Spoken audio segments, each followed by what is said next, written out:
Allahu Allahu Allahu Allah Allahu Allahu Allahu Allah. Assalamualaikum warahmatullahi wabarakatuh.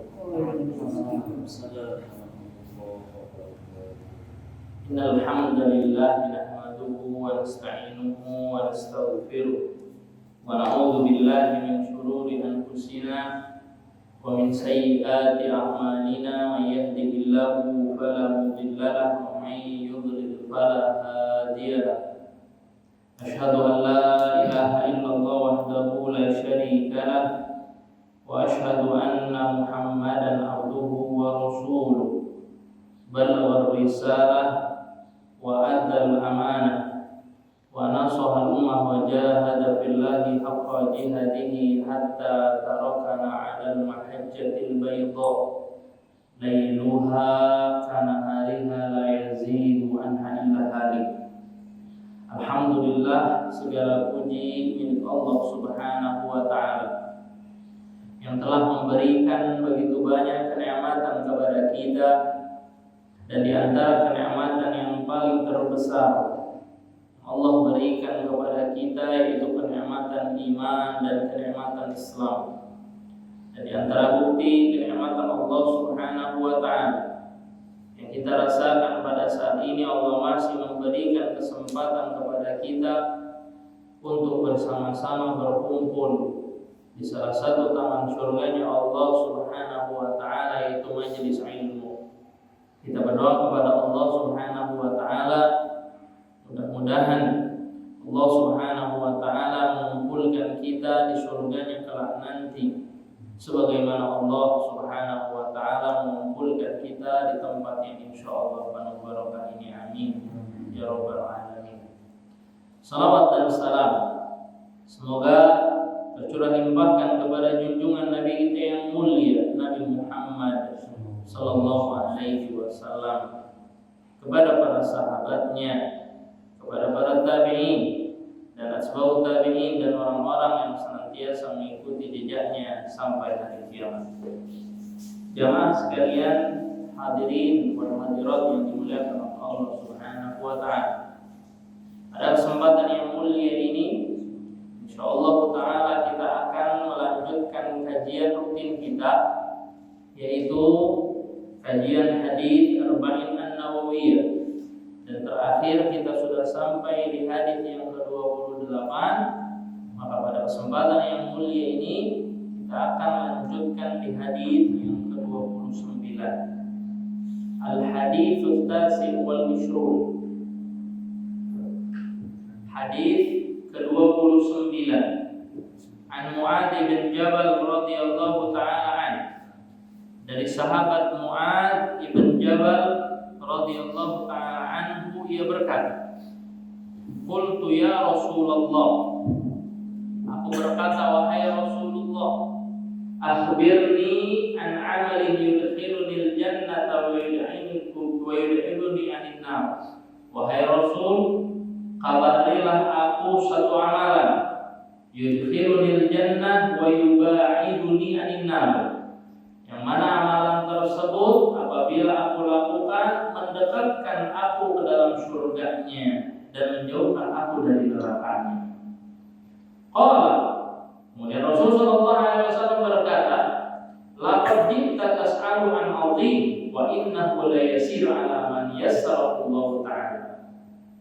Maka Nabi Muhammad sallallahu alaihi wasallam berkata kepada Mu'adz, sungguh engkau Mu'adz telah berbicara tentang masalah yang agung, dan hal tersebut adalah perkara yang mudah diraih bagi yang Allah mudahkan untuk menggapainya. Apa amalan yang dapat mendekatkan seseorang ke dalam surga dan menjauhkan seseorang dari neraka? Maka Rasul sallallahu alaihi wasallam kabari, ta'budullaha wa la tusyriku bihi syai'an. Engkau hendaknya beribadah kepada Allah dan engkau tidak berbuat syirik dengan satu apapun. Wa tuqimus sholata wa tu'tiz zakata wa tasumu ramadan wa tahujjal bait. Kemudian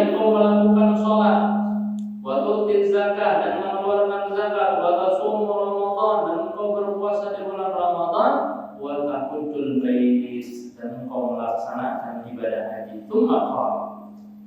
Kemudian setelah itu Rasul sallallahu alaihi wasallam berkata, "Ala adulluka ala abwabil khair." Wahai Mu'adz, maukah aku beritahukan kepada engkau tentang pintu-pintu kebaikan? Maka Rasul sallallahu alaihi wasallam menjawab, "As-shaumu junnah was-shadaqatu tudfi'ul khati'ah kama yudfi'ul ma'an nar." Bahwasanya puasa itu adalah junnah, tameng, was-shadaqatu tudfi'ul khati'ah, dan sedekah itu bisa menghilangkan segala kesalahan-kesalahan dan dosa. Kama yudfi'ul ma'an nar, sebagaimana air dapat memadamkan api. Wa shalatul rajul fi jawfil lail, dan salatnya seseorang di pertengahan malam.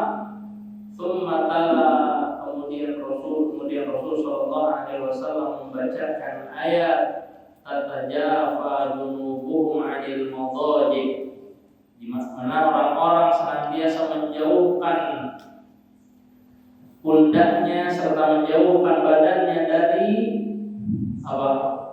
Dari kasur-kasur. Artinya dia senantiasa keluar untuk melaksanakan sholat, dia jauhkan kasur-kasurnya, senantiasa bermunajat kepada Allah Subhanahu wa taala. Kemudian Rasul sallallahu alaihi wasallam mengatakan kepada Mu'adz, "Ala ukhbiruka bi ra'sil amri wa umudihi wa darwatu sanamihi." Wahai Mu'adz, maukah aku beritahukan kepada engkau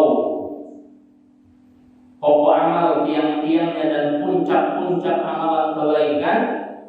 Maka kata Mu'adz bin Jabal radhiyallahu ta'ala anhu mengatakan, "Iya wahai Rasul sallallahu alaihi wasallam." Maka Rasul sallallahu alaihi wasallam bersabda, pokok amalan itu adalah Islam, tiang-tiangnya itu adalah sholat, dan puncaknya itu adalah jihad. Kemudian beliau bersabda, maukah aku beritahukan kepadamu tentang kunci semua perkara itu? Jawabku, ya wahai Rasul. Maka Rasul sallallahu alaihi wasallam mengatakan, jagalah ini. Aku mau bertanya, maka aku bertanya kepada Allah apa yang harus, kepada Rasul sallallahu alaihi wasallam apa yang harus dijaga. Maka Rasul sallallahu alaihi wasallam memegang lidahnya, kemudian mengisyaratkan kepada lidahnya agar menjaga lidah dengan sebaik mungkin. Kemudian Mu'adz bertanya kembali, wahai Rasul, apakah kami akan dituntut? Apakah kami akan disiksa karena apa yang kami katakan? Maka beliau bersabda, semoga engkau selamat. Adakah yang menjadikan orang menyungkurkan mukanya, atau ada yang menyungkurkan batang hidungnya? Di dalam riwayat yang lain, selain ucapan lidah mereka. Jemaah sekalian menurut Allah Subhanahu wa taala, hadis ini cukup panjang. Hadis yang ke-29 di dalam kitab Arba'in An-Nawawiyah ini adalah hadis yang lumayan panjang. Namun insyaallah pada kesempatan yang mulia ini akan kita jelaskan sedikit demi sedikit. Ketahuilah jemaah sekalian yang dirahmati oleh Allah Subhanahu wa taala, hadis ini adalah merupakan hadis yang sangat-sangat sekali untuk perlu kita bahas.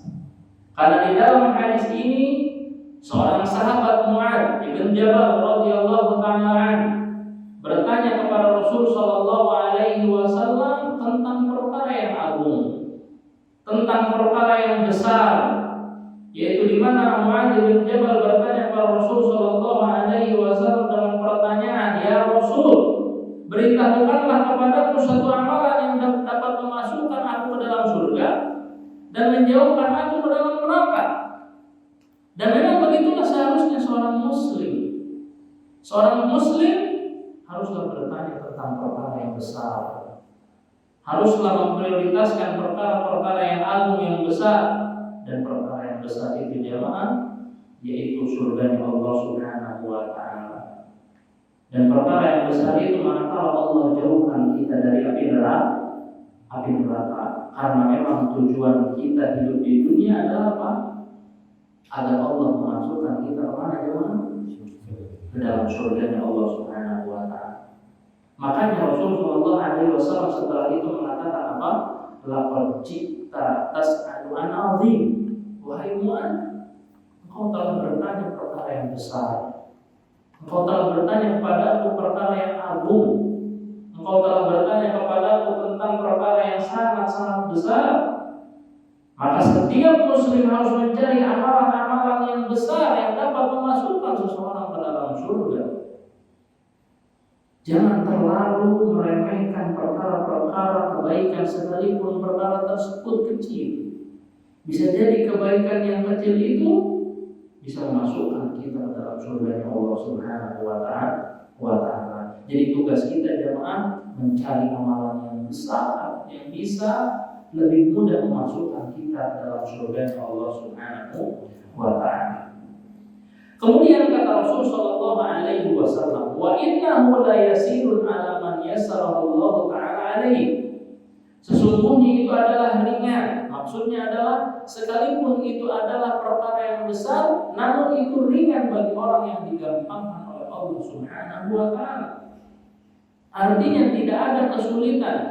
Allah akan berikan kemudahan bagi orang-orang yang Allah memudahkan baginya untuk memasuki surganya Allah Subhanahu wa Ta'ala. Maka jemaah sekalian rahmatullah Allah Subhanahu wa Ta'ala, jika ada orang yang Allah berikan kesulitan, jika ada orang yang Allah berikan kesulitan di dalam meraih surganya Allah Subhanahu wa Ta'ala, maka ini adalah musibah. Kalau ternyata kita dipersulit oleh Allah Subhanahu wa Ta'ala untuk melakukan amalan-amalan yang dapat memasukkan kita ke dalam surga, Allah persulit kita. Artinya Allah persulit kita untuk melakukan amalan-amalan yang bisa mengantarkan kita ke dalam surga. Ini musibah jemaah. Artinya kita harus introspeksi diri. Kalau seandainya ternyata Allah persulit kita, Allah persulit sedekah kita, rasanya kita ini berat untuk bersedekah. Allah persulit untuk melangkahkan kaki kita ke dalam rumah-rumah Allah untuk melaksanakan sholat. Padahal di dalam hadis ini yang nanti kita akan jelaskan, sholat itu adalah tiangnya agama. Maka musibah kalau kaki kita berat untuk melangkahkan kaki kita kemana? Ke rumah-rumah Allah Subhanahu wa Ta'ala. Kemudian Rasul Shallallahu Alaihi Wasallam menyebutkan di antara pokok-pokok kebaikan, kata Rasul Shallallahu Alaihi Wasallam, ta'budullaha la tusyriku bihi syai'an wa tasumu Ramadan wa tu'ti zakat wa tahujjal bait. Di situ Rasul Shallallahu Alaihi Wasallam menyebutkan tentang pokok rukun apa? Rukun Islam. Dan di antara yang Rasul Shallallahu Alaihi Wasallam sebutkan, ta'budullaha la tusyriku bihi syai'a. Engkau beribadah kepada Allah dan tidak menyekutukan Allah dengan sesuatu apapun. Ternyata rukun Islam ini jemaah inti dan pokok dari kunci kita memasuki surga Allah. Terutama yang paling pertama apa? Dari rukun Islam jemaah. Yang paling pertama dari rukun Islam apa? Ta'budullah wa la tusyriku bihi syai'a. Yang paling utama adalah mentauhidkan Allah dan menjauhi syirik. Kemudian Rasul sallallahu alaihi wasallam bertanya lagi kepada Mu'adz, wahai Mu'adz, ala adulluka ala abwabil khair? Wahai Mu'adz, maukah aku beritahukan kepada engkau tentang pintu-pintu kebaikan? Dan amalan yang akan kita sebutkan ini adalah pintu-pintu kebaikan. Jadi jemaah itu harus tahu pintu-pintu kebaikan itu apa. Ya, sehingga ketika kita tahu bahwasanya itu pintu kebaikan, kita berusaha untuk memasuki. Di antara pintu kebaikan yang Rasul sallallahu alaihi wasallam sebutkan adalah apa? As-shaumu junnah, puasa. Ternyata kata Rasul sallallahu alaihi wasallam, puasa itu adalah merupakan tameng. Maka siapa yang berusaha untuk melakukan puasa, baik di puasa di bulan Ramadan ataupun puasa-puasa sunnah, ketahuilah puasanya puasa itu bisa menjadi tameng bagi seorang muslim. Kenapa? Karena barang siapa yang berpuasa, maka peluang syahwat itu menjadi sempit, ya Pak tidak? Coba lihat ketika kita berpuasa jemaah.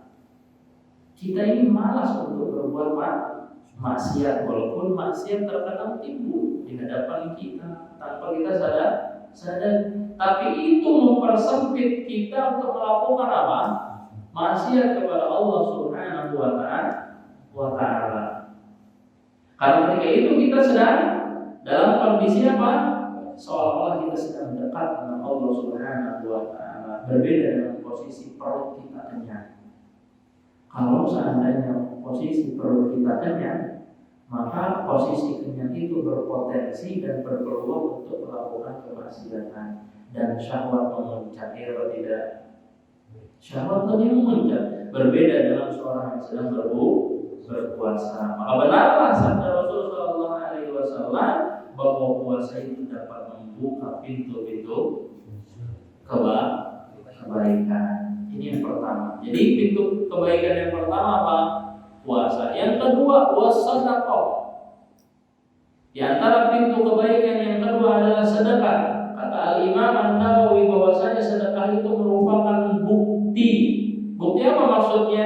Ai burhanu ala imanihi. Bukti keimanannya. Jadi seseorang ketika mampu bersedekah di jalan Allah, kata Imam An-Nawawi, ini merupakan ciri dan inti bukti keimanan yang ada pada dirinya. Apa maksudnya? Apa maksud daripada sedekah itu bukti dari keimanan seseorang? Di antara bentuk bukti bahwasanya sedekah itu merupakan bukti keimanan seseorang, kita ketahui jamaah bahwasanya di antara sifat dasar manusia itu cinta terhadap harta dan uang. Ini apa tidak? Anak tanya, antum suka uang apa tidak? Antum cinta uang apa tidak? Cinta apa tidak? Ya. Cinta sama sekali. Jadi itu sifat dasarnya manusia.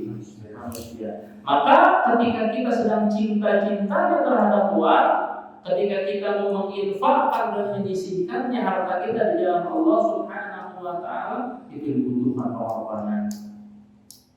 Itu dibutuhkan pengorbanan. Tapi ketika kita bergelut dengan hawa nafsu yang ada pada diri kita, bergelut dengan rasa pelit yang ada pada diri kita, sifat ingin menguasai harta, tidak mau mengeluarkan, dan kita sukses dari apa? Dari ujian tersebut, kemudian kita infakkan di jalan Allah, walaupun hati kita berat, hati kita berat, tapi kita infakkan harta tersebut di jalan Allah Subhanahu wa Ta'ala, maka itulah bukti keimanan. Dia. Namun sedekah di dalam syariat itu maknanya lebih umum dibandingkan infak. Sedekah di dalam syariat maknanya lebih umum dibandingkan infak. Kalau infak itu identik dengan uang, fulus. Infak identik dengan fulus. Tapi sedekah tidak hanya identik dengan uang. Perbuatan baik saja bisa menjadi apa? Bisa menjadi sedekah termasuknya. Perbuatan baik bisa menjadi sedekah, bahkan senyum sedekah. Maka sekali lagi, sedekah itu lebih umum dibandingkan infak. Maka jamaah sekalian betul Allah Subhanahu wa Ta'ala, was-sadaqatu burhan. Bahwasanya sedekah itu adalah bukti keimanan yang ada pada diri seseorang. Tapi terkadang keimanan seseorang berbeda ketika ia bersedekah. Ada orang sedekahnya ketika banyak duitnya. Ada juga orang yang bersedekah ketika sedang susah pun ia tetap bersedekah di jalan Allah Subhanahu wa Ta'ala. Kira-kira beda nilainya di sisi Allah atau tidak? Orang ketika banyak duit bersedekah dengan orang ketika tidak banyak duit dia tetap bersedekah. Nilainya sama apa beda di sisi Allah? Beda ya Mas, sekarang kalau Allah Subhanahu wa Ta'ala. Makanya Rasul sallallahu alaihi wasallam bersabda, "Sabaqa dirhamun mi'atu alf dirham." Kata Rasul sallallahu alaihi wasallam, 1 dirham itu dapat mengungguli 100.000 dirham. Apa maksudnya? Qalu wa kaifa? Bagaimana itu bisa terjadi wahai Rasulullah? Kata Rasul sallallahu alaihi wasallam, "Kana lirajulin dirhaman." Kata Rasul bahwasanya ada seseorang yang memiliki 2 dirham. Tasaddaqa bi ahadihima. Dari 2 dirham ini dia sedekahkan 1 dirham. Wa talaqa rajulun ila ardi malihi. Kemudian ada juga laki-laki yang dia memiliki harta yang banyak sekali. Fa akhadha minhu mi'ata alf. Kemudian dari harta yang banyak tersebut dia ambil 100.000 dirham. Fatasaddaqa biha. Kemudian dia sedekahkan dengannya. Yang satu punya 2 dirham, dia sedekahkan 1 dirham. Yang satunya lagi punya banyak dirham, dia sedekahkan setengahnya. Atau dia banyak harta, dia sedekahkan apa? Mi'ah alf dirham, 100.000 dirham. Banyak hartanya. Antara yang satu dengan yang kedua terjadi perbedaan nilai di sisi Allah atau tidak? Iya. Maka berbeda, antum punya duit 1 miliar, antum punya duit 1 miliar. 1 miliar itu berapa juta jemaah? 1 miliar itu berapa juta? 1.000. Jadi kalau jutanya ada 1.000 itu 1 miliar jemaah. Paham ya? Jadi kalau jutanya itu ada 1.000 itu udah 1 miliar berarti angkanya. Jadi antum punya duit 1 miliar di lemari. Untuk infak 1 juta gampang? Hah? Gampang atau tidak? Gampang, ringan karena masih banyak. Tapi kalau antum di kantong punya uang 100.000, antum infakkan 100.000 gampang?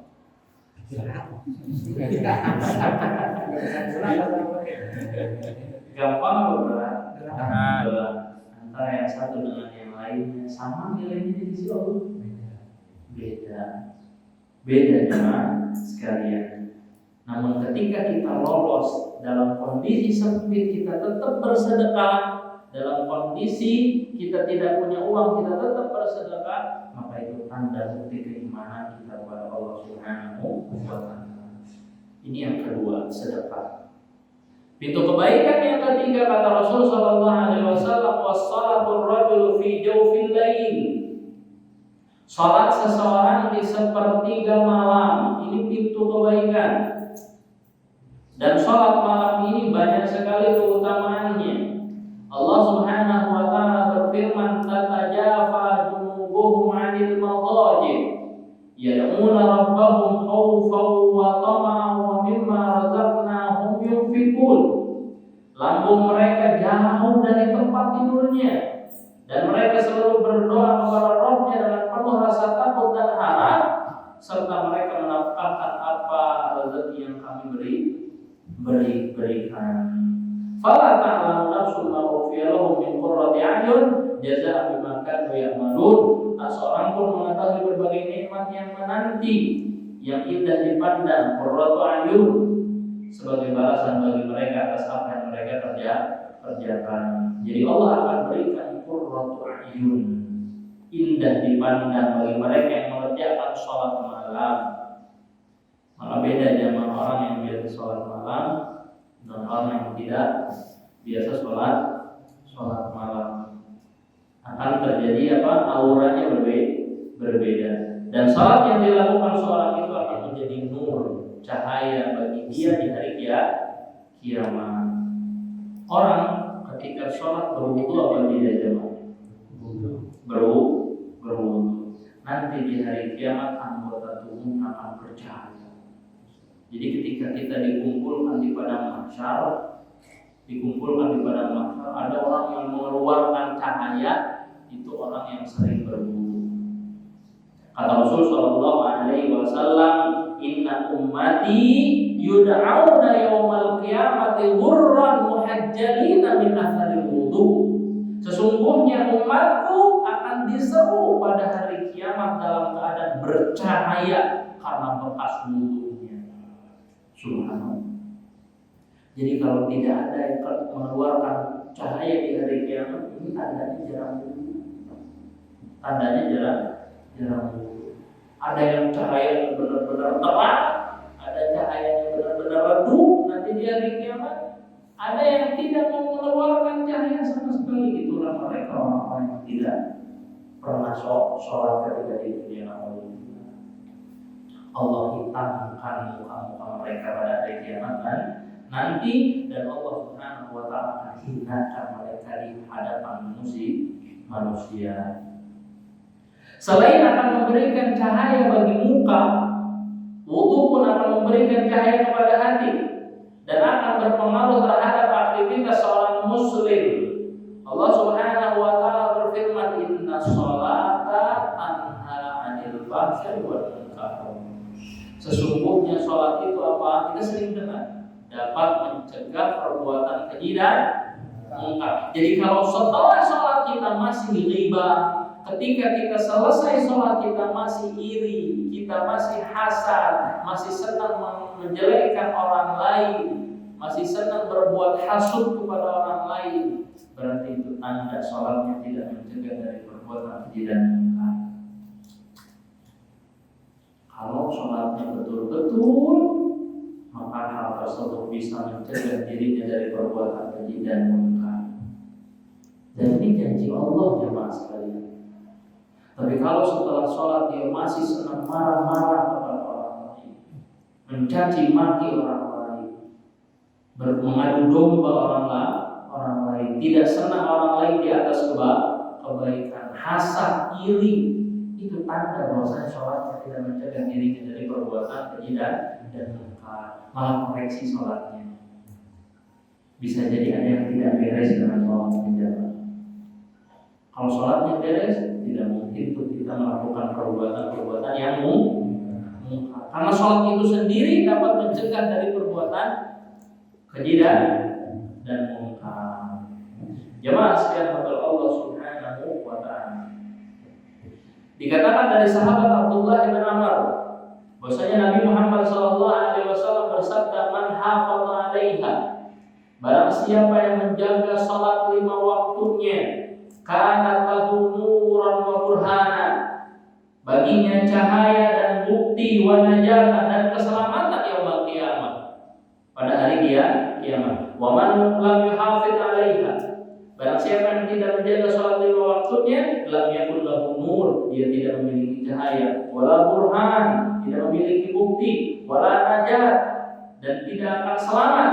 Maka yaumul qiyamati ma'furun, dan hari kiamat Allah akan kumpulkan bersama Qarun wa Fir'aun, dan bersama Fir'aun wa Haman wa Ubaidil Khalaf. Allah akan kumpulkan bersama mereka. Bahkan ditegaskan lagi di dalam hadis Burairah, Nabi SAW bersabda, "Basyiril masya'ina fil dhulami ilal masajid bin nurit tam yaumil qiyamah." Berilah kabar gembira bagi orang yang berjalan ke masjid dalam keadaan gelap malam. Perhatikan, kata Rasulullah SAW, berikanlah kabar gembira kepada mereka yang jalan ke masjid dia di dalam keadaan gelap malam, dengan ia akan mendapatkan cahaya sempurna pada hari kiamat. Jemaah sekalian Allah Subhanahu wa Ta'ala. Jadi itulah pintu-pintu kebaikan. Ada 3 pintu kebaikan yang tadi kita jelaskan. Pintu yang pertama apa? Puasa. As-shaumu junnah. Puasa itu adalah tameng. Pintu yang kedua, sedekah. Pintu yang ketiga, salat di pertengahan, di sepertiga malam. Kita lanjutkan hadis. Tsumma qala, kemudian Rasul sallallahu alaihi wasallam berkata, "Ala ukhbiruka bi rasil amri wa umudihi wa darwatu sanami."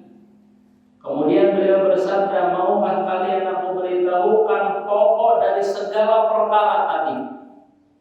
Pokok dari segala perkara tadi, dan pokok dari segala tiang dan puncaknya pintu kebaikan yang tadi kita sebutkan. Kata Rasul sallallahu alaihi wasallam, "Qultu bala ya Rasul sallallahu alaihi wasallam." Mu'adz berkata, "Iya wahai Rasul, aku mau engkau beritahukan." Kata Rasul amrul Islam, bahwa inti segala sesuatu itu, pokok perkara adalah Islam, wa umudu is-shalah, kemudian tiang-tiangnya itu adalah sholat, wa darwatu sanamil jihad, dan puncaknya adalah jihad. Kemudian summa qala ala ukhbiruka bima la dzalika kulli. Wahai Mu'adz, maukah aku beritahukan kepada kalian bahwa apabila engkau lakukan, engkau akan mendapatkan itu semuanya. Artinya engkau akan mendapatkan pintu sholat, engkau akan mendapatkan pintu puasa, engkau akan mendapatkan pintu jihad. Semua kebaikan engkau akan dapatkan jika engkau melakukan satu perkara ini. Maka Mu'adz jelas ini lebih daripada pintu kebaikan. Maka Mu'adz berkata, "Oh wahai Rasul sallallahu alaihi wasallam." Maka Rasul memegang lisannya. Rasul pegang lisannya, fa'akhadha bilisanihi wa qala, kemudian Rasul berkata, "Kuffa 'alaika hadza, wahai Mu'adz, jaga nih apa? Jaga lisannya." Kenapa? Karena inti perbuatan baik dan perbuatan buruk ada di mana? Di lisan. Kemudian Mu'adz berkata, "Qultu ya Nabi Allah, wahai Nabi Allah, wa inna lamu'akhaduna bima natakallamu bih." Wahai Rasul, apakah kami akan disiksa disebabkan karena perkataan-perkataan kami? Faqala sakilatka ummuka.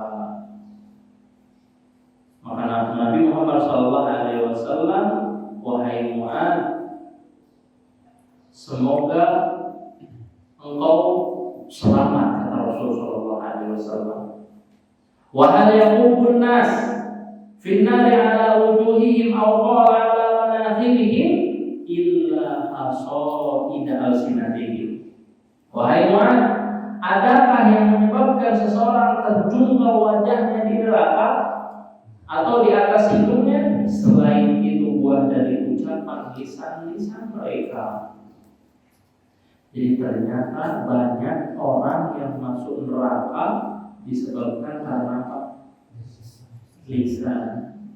Dan lisan itu tak berpulang, teman-teman. Lisan itu tidak berpulang. Dan inti keburukan itu dari lisan.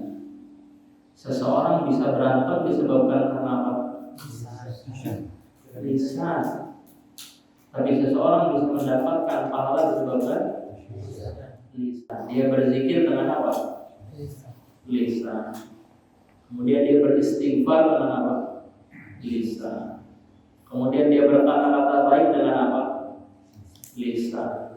Dia membaca Al-Quran dengan apa? Lisan. Yang mana setiap ayat yang ada di dalam Al-Quran yang dia lantunkan itu akan mendapatkan 10 pahala. 1 huruf 10 pahala. Kata baginda Rasulullah sallallahu alaihi wasallam, "Man qara'a harfan min kitabillah." Barang siapa yang membaca 1 huruf di dalam Al-Quran, falahu hasanatun, baginya 1 pahala. Wal hasanatu bi asyri amsalha, dan 1 pahala itu akan Allah lipat gandakan menjadi 10 kali kebaikan. La aqulu alif lam mim harf, aku tidak katakan alif lam mim itu 1 huruf, walakin alifu harf wal lam harf wa mim harf. Alif 1 huruf, lam 1 huruf, mim 1 huruf. Setiap hurufnya mendapatkan 1 kebaikan, dan 1 kebaikan dilipat ganda menjadi 10 kali kebaikan. Jadi kalau kita baca alif lam mim, kita sudah mengantongi berapa kebaikan? Berapa? 30 kebaikan. Itu baru alif lam mim. Belum ketika kita membaca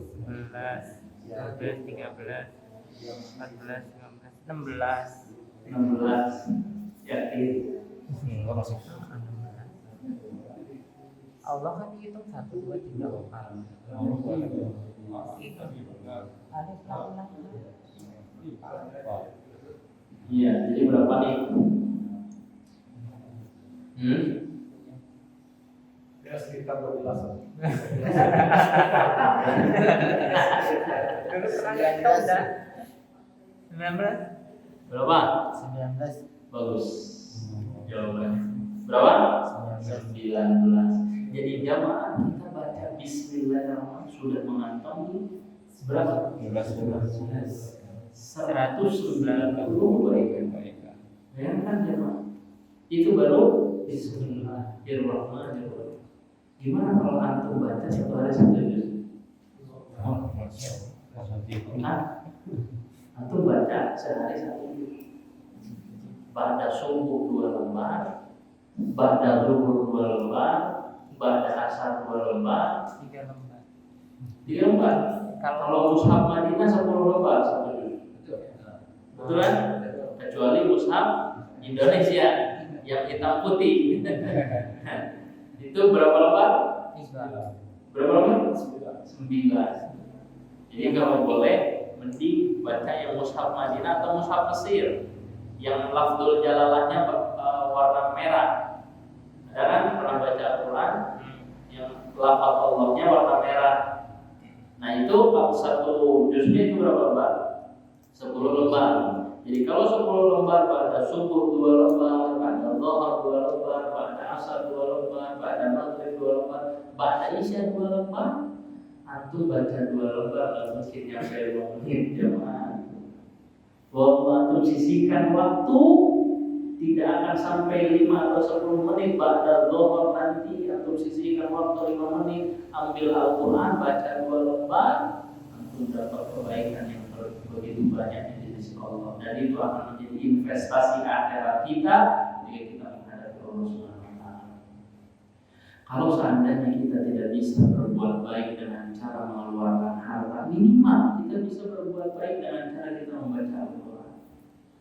Itu bekal kita. Kalau seandainya kita tidak bisa berbuat baik dengan cara berkata-kata yang baik kepada orang lain, karena mungkin dasarnya kasar, ya minimal kita unggul di dalam membaca Al-Quran. Jangan sampai di sisi ini kita kurang, di sisi ini pun kita kurang. Kita sedekah jarang, minimal ya kita membaca Al-Quran, dapat pahala dari bacaan Al-Quran tersebut.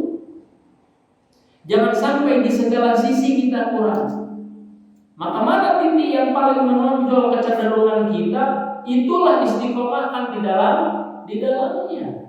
Kalau kita diberikan keistiqomahan di dalam melakukan puasa Senin Kamis, istiqomahkan di dalamnya. Karena bisa jadi itu adalah apa? Bisa jadi itu tanda Allah Subhanahu wa taala antarkan kita dalam surga Allah Subhanahu wa taala. Karena Rasulullah SAW bersabda, "I'malu fa kullu muyassarun lima khuliqa." Beramallah kalian karena seseorang akan dimudahkan untuknya. Maka ketika kecenderungan kita itu adalah membantu orang, istiqomahlah di situ. Bisa jadi itu adalah sinyal baik dari Allah agar Allah Subhanahu wa taala memasukkan kita dalam surganya. Maka jemaah, cari pintu kebaikan mana yang ingin kita raih. Berusaha istiqomah di situ. Ketika kita dalam proses istiqomah sambil kita menjaga hati kita. Karena terkadang jemaah godaan ketika kita melakukan istiqomah itu adalah hati kita. Kita berusaha melakukan puasa Senin Kamis, terkadang timbul ria. Jaga itu. Karena bisa jadi kita melakukan puasa Senin Kamis, kita melakukan sholat duha, ya. Terkadang timbul ria. Rianya apa? Rianya terkadang kita senang ingin disebut sebagai orang yang gemar melakukan puasa Senin Kamis. Ketika kita melakukan sholat duha, terkadang timbul di dalam hati senang ingin disebut orang yang gemar di dalam melakukan sholat duha. Maka istiqomah di situ. Sambil kita memohon kepada Allah Subhanahu wa taala agar Allah menjaga di hati kita dari perbuatan ria. Karena bahaya jemaah. Kalau kita melakukan amalan kebaikan ternyata tersisipi ria. Jemaah, kalau kita bandingkan antara amalan-amalan yang ikhlas dengan amalan-amalan yang tersisipi di dalamnya ria, mana yang lebih banyak? Yang tersisipi ria atau yang benar-benar ikhlas? Karena terkadang kita tidak tahu apakah amalan kita itu benar-benar ikhlas atau tidak. Terkadang kita tidak tahu jemaah sekalian. Nah, jangan sampai yang sedikit amalan yang kita lakukan, toh ternyata yang sedikit ini tidak ikhlas. Waktu kita ini jemaah di dunia, waktu kita ini sangat sedikit jemaah. Kita di dunia hidup ini sangat sedikit.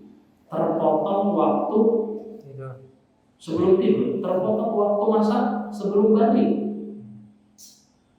Dari mulai kecil sampai dewasa terpotong masa sebelum balik. Balik umur sekitar 10 tahun kita sudah balik.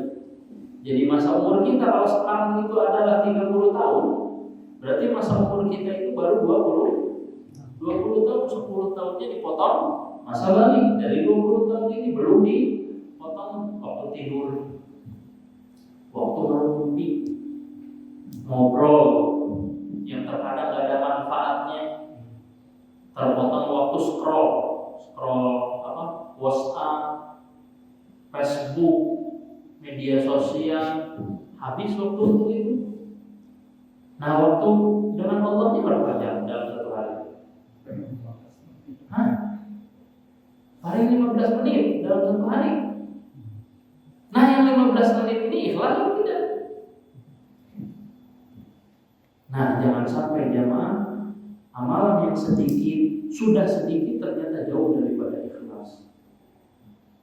Maka hidup di dunia ini adalah simple dan sangat sangat sederhana. Kita mau menjalankan apa yang sudah diperintahkan oleh Rasul, itu adalah kebaikan buat kita. Tanpa harus kita mencari-cari amalan-amalan yang terkadang amalan tersebut belum jelas apakah amalan tersebut sunnah atau tidak. Maka jamaah usahakan amalan-amalan yang kita lakukan agar senantiasa ikhlas. Karena bahaya kalau seandainya tersisipi sifat ria di dalam hati kita. Rasulullah SAW bersabda dalam hadis qudsi, "Man 'amila amalan asyraka fihi ma'i ghairi taraktuhu wa syirka."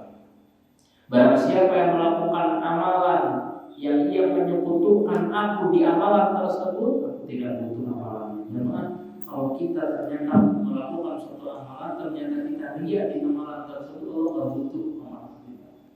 Artinya itu tertolak jemaah. Yang Allah butuhkan itu yang murni ikhlas karena Allah Subhanahu wa taala. Maka jemaah, sudah saatnya bagi kita untuk senantiasa berbekal fa'inna khairaz zadi at-taqwa, dan sebaik-baik bekal adalah takwa kepada Allah Subhanahu wa taala. Tidak ada perbekalan yang paling baik melainkan apa? Melainkan takwa kepada Allah. Demikian jemaah sekalian kepada Allah Subhanahu wa taala. Mudah-mudahan apa yang disampaikan ini bermanfaat. Terima kasih atas segala perhatian dan mohon maaf atas segala kekurangan sebelum ditutup. Barangkali ada yang ingin